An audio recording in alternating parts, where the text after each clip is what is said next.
कर्मण्येवाधिकारस्ते मा फलेषु कदाचन मा कर्मफलहेतुर्भो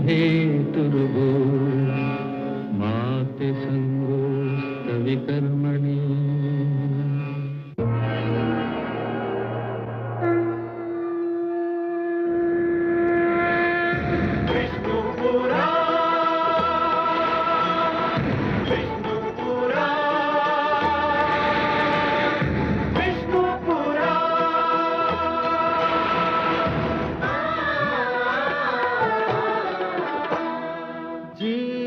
ज्ञान ब्रह्म ज्ञान अथ श्री विष्णु पुराण ओम की कथा महान जय श्री विष्णु पुराण विष्णु पुराण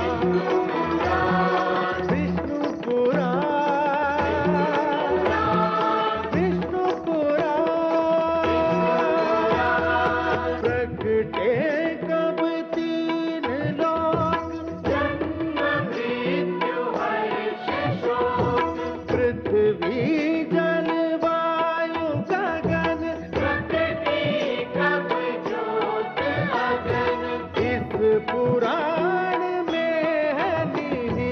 जप तप और योग ध्यान विष्णु पुराण विष्णु पुराण विष्णु पुराण।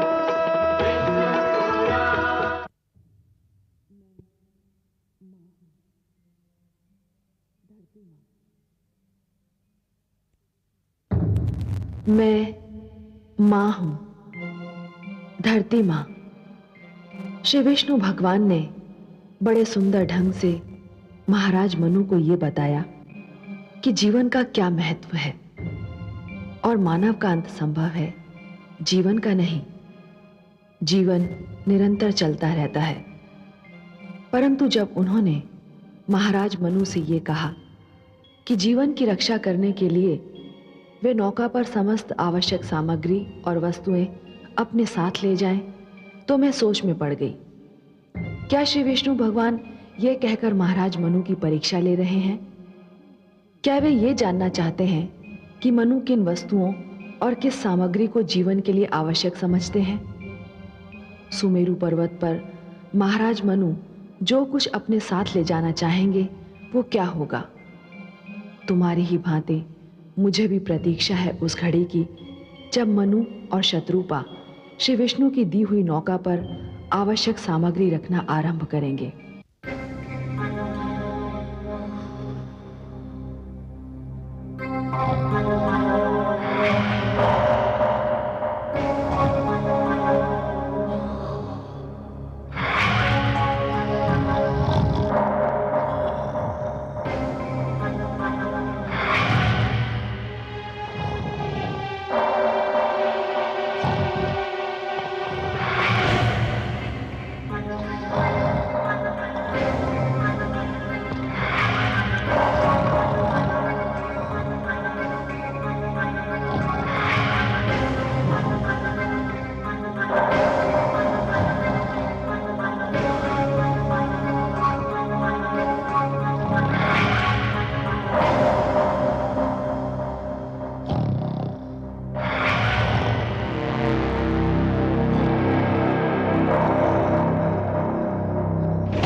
अरे मूर्ख उठ, वे चले गए। कौन चले गए? वही चारों बंदी। हैं? ये तो अंधेर हो गया। दानवराज हैग्रीव को पता चला तो हम सब मारे जाएंगे। अब क्या होगा? कहाँ भाग गए वो चारों? दानवराज हैग्रीव को सूचना तो देनी पड़ेगी। चलो चलो चलो।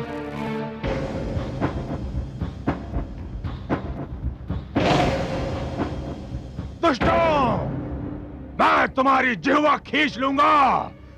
कहाँ गए वो चारों? पता नहीं दानवराज, एक क्षण को हमारी पलक झपक गई थी, बस उसी में वो कहीं भाग गए। एक क्षण? अरे मूर्खों, एक क्षण में तो वो संसार के इस छोर से उस छोर तक पहुंच सकते हैं। जाओ, शीघ्रता से ढूंढो उन्हें। ठहरो, मैं भी तुम्हारे साथ चलता हूं।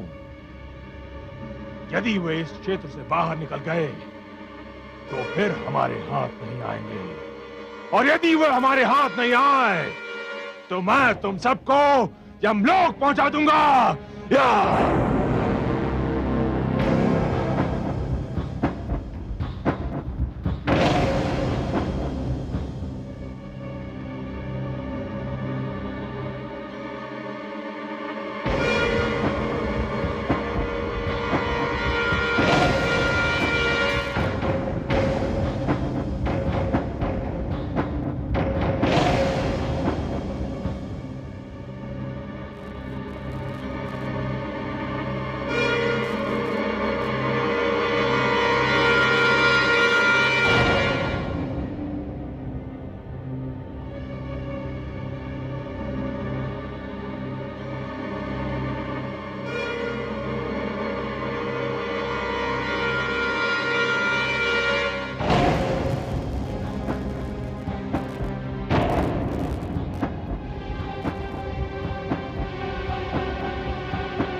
बहुत चतुर बनते थे ना। अभी निकालता हूं तुम सबकी चतुराई। मैंने कहा था ना, यदि भागने का प्रयत्न किया तो तुम सबको मार डालूंगा। अब मुझे वही करना होगा। या अपने भगवान विष्णु का जी भर कर स्मरण कर लो। तुम्हारी मृत्यु तुमसे उतनी ही दूर है जितनी मेरे खड़क से तुम्हारे कंठ की दूरी। या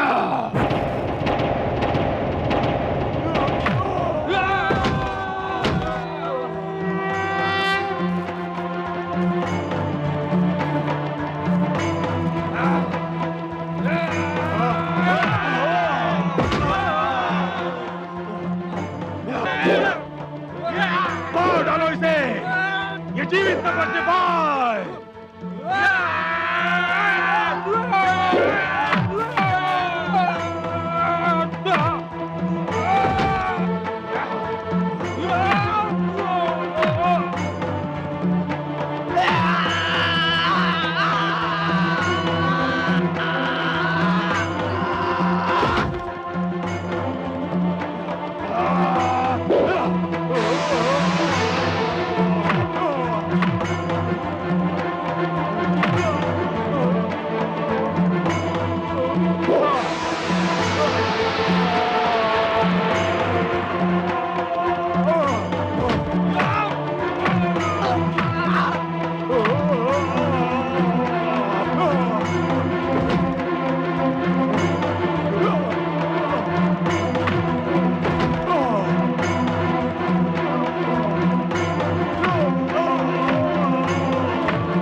ये मेरे आप्त वचन मानव की धरोहर हैं हयग्रीव।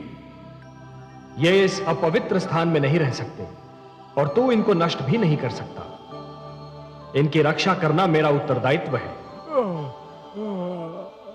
संभवतः तुम्हें मानव तक पहुंचाने का समय अभी नहीं आया है, और जब तक वो समय नहीं आता तब तक अंधेरे में भटकते हुए मानव जीवन के लिए उजाले का संदेश बने हुए तुम मेरे ही पास रहोगे।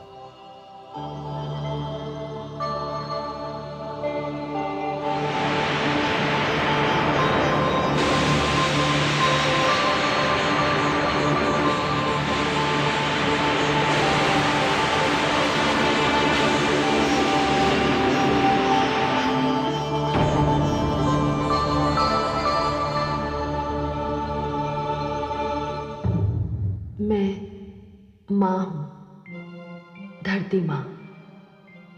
वेदों की रक्षा हुई, मैं धन्य हो गई। केवल इसलिए नहीं कि हयग्रीव का अंत हो गया, बल्कि इसलिए भी कि भगवान विष्णु ने मेरे निकट आकर मुझे विश्वास दिला दिया कि कोई तो है जिसे मेरी मानव जाति की, मानवता की चिंता है, जो किसी भी विपदा के समय हमारी रक्षा करता है। मैं आभारी हूं भगवान विष्णु की कि उन्होंने अपना वचन पूरा किया। उन्होंने वेदों का उद्धार करके मानव को वो ज्ञान कोश दिया जो आज भी मानव जीवन को सत्य का, धर्म का मार्ग बता रहा है। देखना यह है कि वेदों की रक्षा के उपरांत अब मानव की रक्षा कैसे होगी, क्योंकि यदि मानव ही ना होगा तो ज्ञान किसके काम आएगा।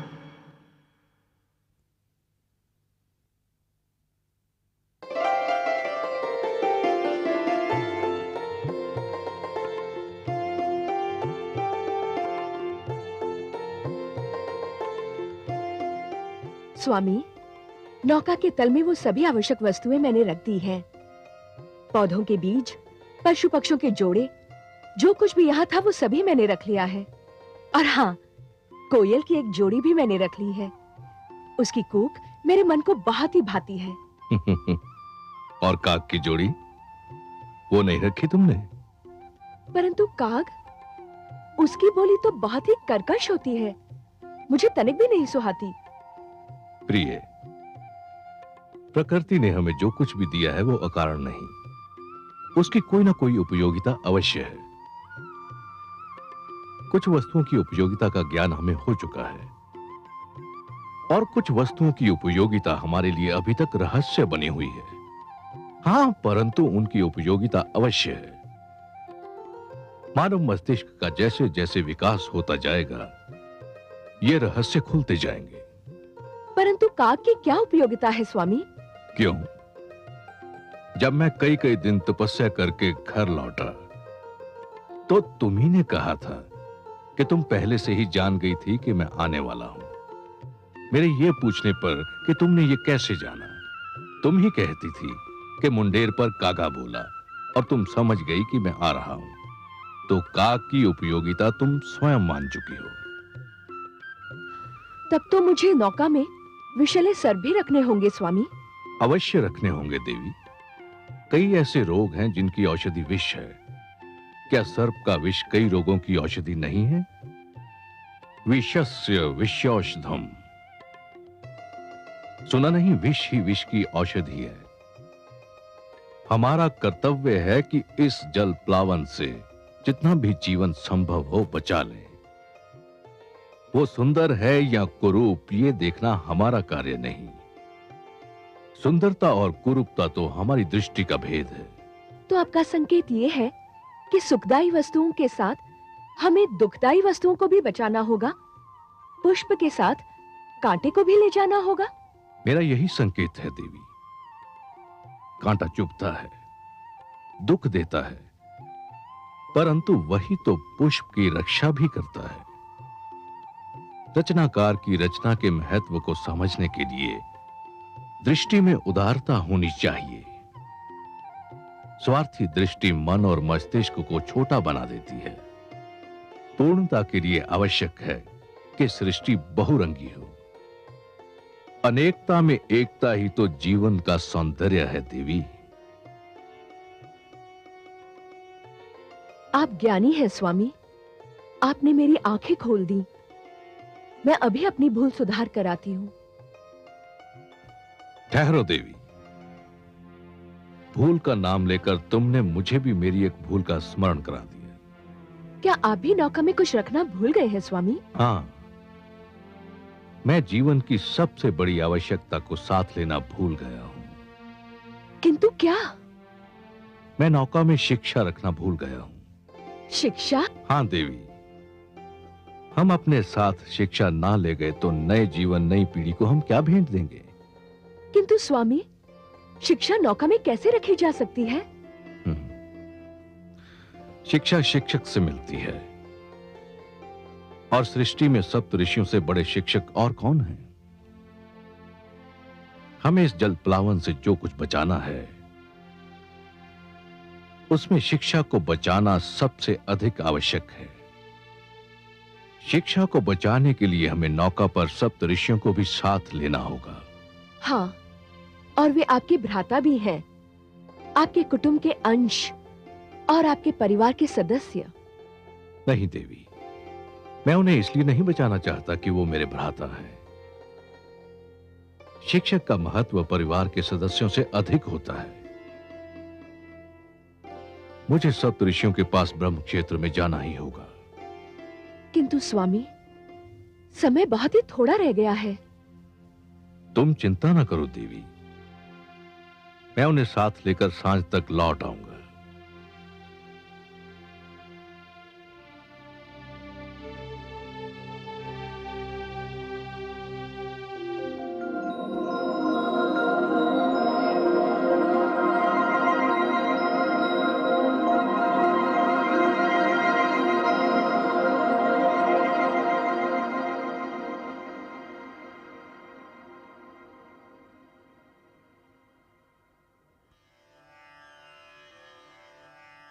प्रणाम।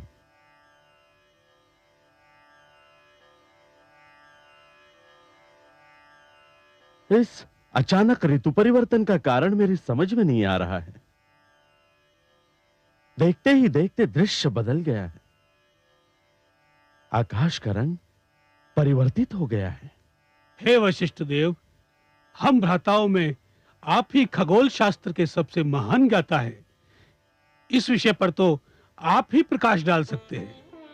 मेरा ज्ञान और मेरा अनुभव कहता है कि कोई भयंकर बाढ़ आने वाली है, भारी जल प्लावन होने वाला है, और यदि ऐसा हुआ तो सारी धरती जलमग्न भी हो सकती है। तो फिर हम क्या करेंगे? हमें तो धरती पर विद्या का प्रकाश फैलाने के लिए भेजा गया था। तो क्या हमारा भी अंत समीप है? हर आरंभ का एक अंत निश्चित है, और साधुजन वही होते हैं जो अंत का स्वागत उसी प्रकार करते हैं जिस प्रकार आरंभ का स्वागत किया जाता है। हमें जिसने जीवन दिया था, यदि वही हमारी मृत्यु चाहता है, तो हमें अपनी मृत्यु जीवन की भांति गले से लगानी होगी। परंतु हमारा कार्य तो अभी समाप्त नहीं हुआ है। हमें मानव को शिक्षा का ज्ञान देना है। यह सोचना हमारा कार्य नहीं है। हे वशिष्ठ देव, हम सब में आप ही श्रेष्ठ हैं। आपका मार्गदर्शन पाकर हम सब आगे बढ़ते हैं। तो फिर हमें योग समाधि लगाकर ध्यान मग्न हो जाना चाहिए। मृत्यु आए तो हमें अपना स्वागत करता पाए। आपके आदेश का पालन होगा।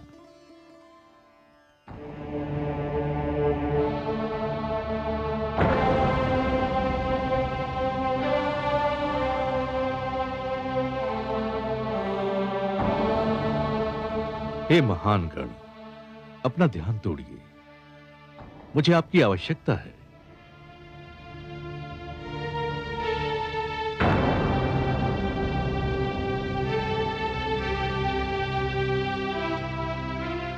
मैं ब्रह्मपुत्र, आपका अनुज, मानव कल्याण के लिए आपको लेने आया हूं।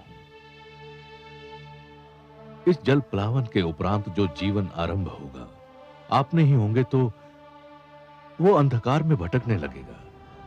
हे ऋषिगण, आपको सृष्टि में आने के उद्देश्य की पूर्ति करनी है। मानव जाति के लिए, जीवन के लिए आपका मेरे साथ चलना अनिवार्य है। आंखें खोलिए, समय हाथों से निकला जा रहा है।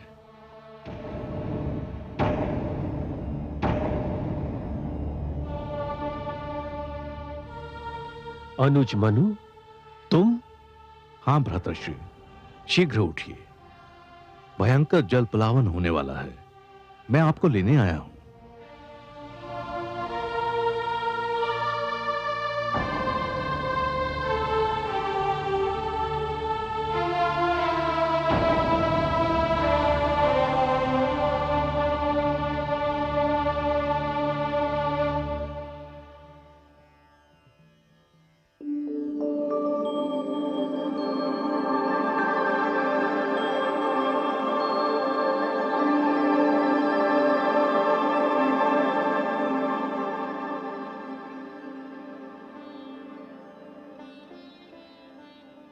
देवी, धरती पर जल प्लावन का समय आ गया है। आपकी अनुमति हो तो एक बात पूछूं देव? अवश्य पूछिए देवी। क्या जल प्लावन का निर्णय नितांत आवश्यक था?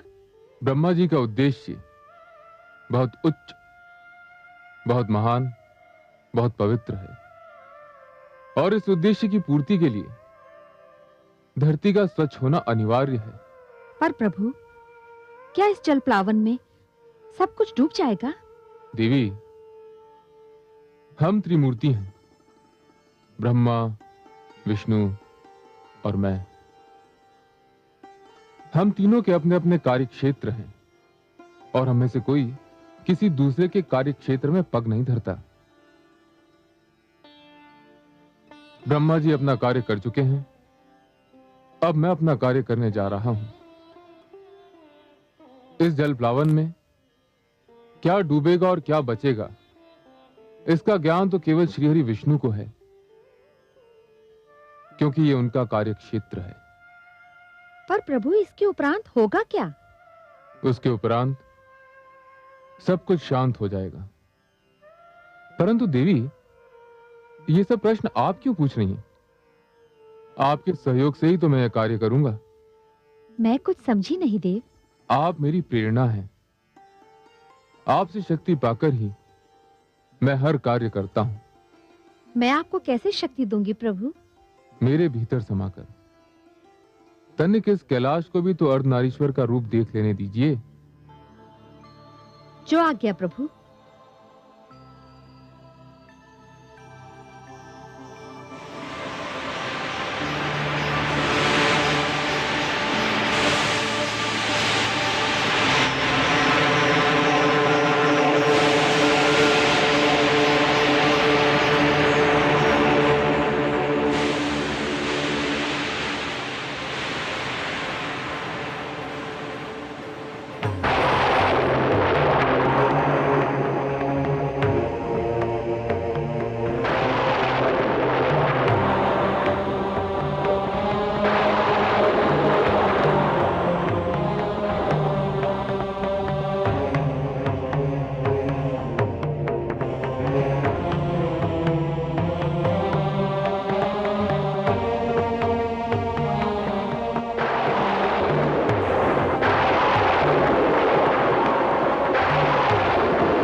मत्स्य के रूप में आऊंगा।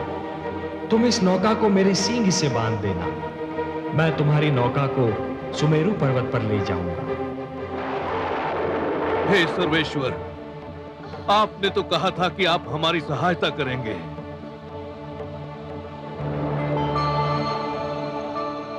शान्ताकारं भुजगशयनं पद्मनाभं सुरेशं विश्वाधारं गगनसदृशं मेघवर्णं शुभांगं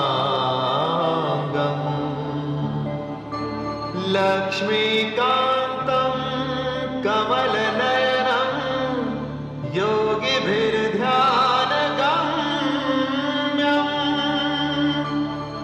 वन्दे विष्णुं भवभयहरं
स्वामी, यहाँ तो कुछ भी नहीं है, एकदम निर्जन स्थान लगता है।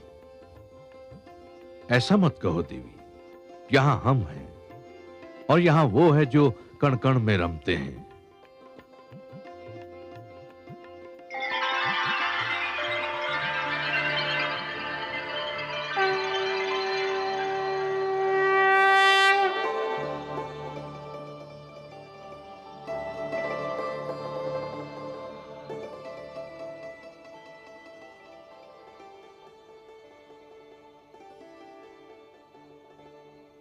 हे नारायण, आपके दर्शन मिले, नैनों के भाग्य जागे, आत्मा की प्यास बुझी।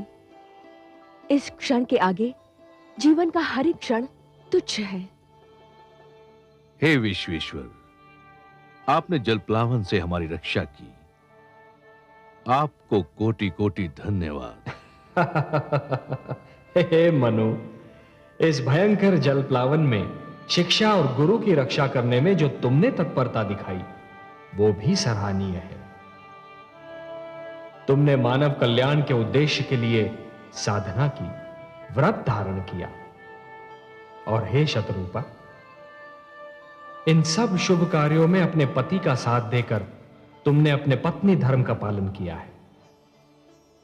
मैं तुम दोनों से अति प्रसन्न हूं, और समस्त मानव जाति में केवल तुम दोनों को चुनने का एक विशेष कारण भी है। हे जगदीश, आप तो कारणों के कारण हैं। जो भी कारण होगा उसे केवल आप ही जानते हैं। मैं जानता हूं मनु कि मानव कल्याण के मेरे परम उद्देश्य की पूर्ति के लिए आप दोनों माध्यम हो। यह मेरा परम उद्देश्य आपके माध्यम से ही संपन्न होना है।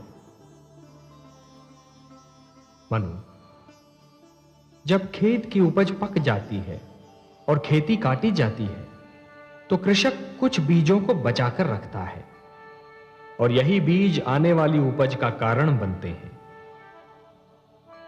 मैंने भी यही किया है। तुम दोनों की रक्षा करके मैंने जीवन की रक्षा की है। अब तुम दोनों मिलकर नव जीवन की उपज का कारण बनोगे, और यह आने वाला जीवन बहुत सुखद होगा मनु, बहुत सुखद होगा, पावन होगा। और तुमने सप्त ऋषियों के इस समूह को अपने साथ में लाकर एक बहुत बड़ा कार्य किया है, क्योंकि आने वाले जीवन की महान आवश्यकता होगी शिक्षा। हे सर्वव्यापी, हे रहस्य ज्ञाता, नवजीवन को जो शिक्षा मिलेगी वो तो केवल आप प्रदान कर सकते हैं। आप मुझे ज्ञान दीजिए, ये शिक्षा क्या होगी, कैसी होगी? हे वैवास्वत, मानव बड़ा विचित्र प्राणी है, और उसका इतिहास भी उतना ही विचित्र है। उठता है तो देवता बन जाता है, और गिरता है तो दानव। दानवता अज्ञान और हीनता का प्रतीक है, और मैं हर युग में मानव को दानव बनने से बचाना चाहता हूं। अर्थात मानव देवताओं की भांति अमर तो नहीं हो सकता, पर देवताओं की भांति संपूर्ण तो अवश्य हो सकता है, और उसे संपूर्ण बनाने का मूल मंत्र मुझे तुम्हें सौंपना था। और इसीलिए जलप्लावन से रक्षा के लिए मैंने तुम दोनों को चुना है। हे जगदीश्वर, आपको कोटि कोटि धन्यवाद। हे लक्ष्मीपति, आपकी जय हो।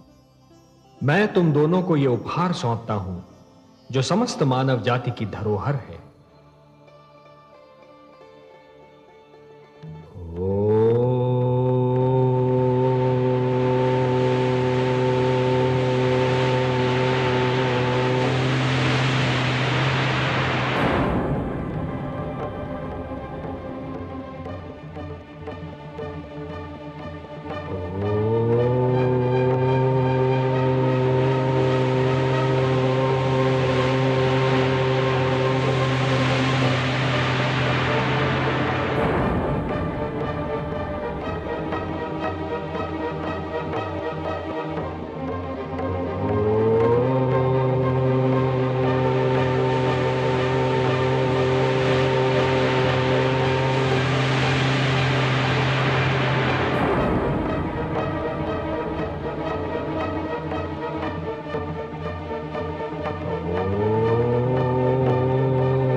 ये मेरे आप्त वचन है, ये मेरे वेद हैं,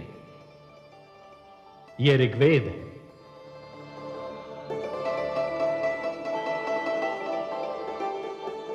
ये यजुर्वेद,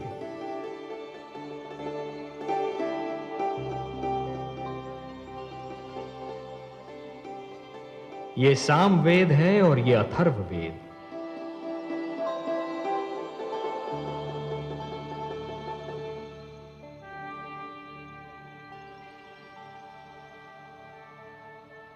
ये मेरे सबसे बड़े वरदान हैं। मानवता को ये मेरा उपहार है। ये मेरे आप्त वचन तुम्हें और तुम्हारे उपरांत आने वाली हर पीढ़ी को जीवन के नियमों का ज्ञान देंगे।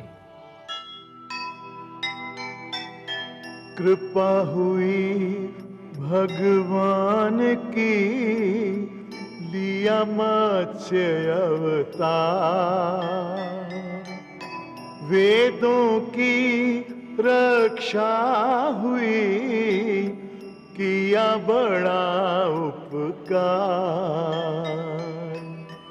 अंत हुआ हयग्रीव का, हुआ पाप का नाश, फैल गया संसार में चारों ओर प्रकाश,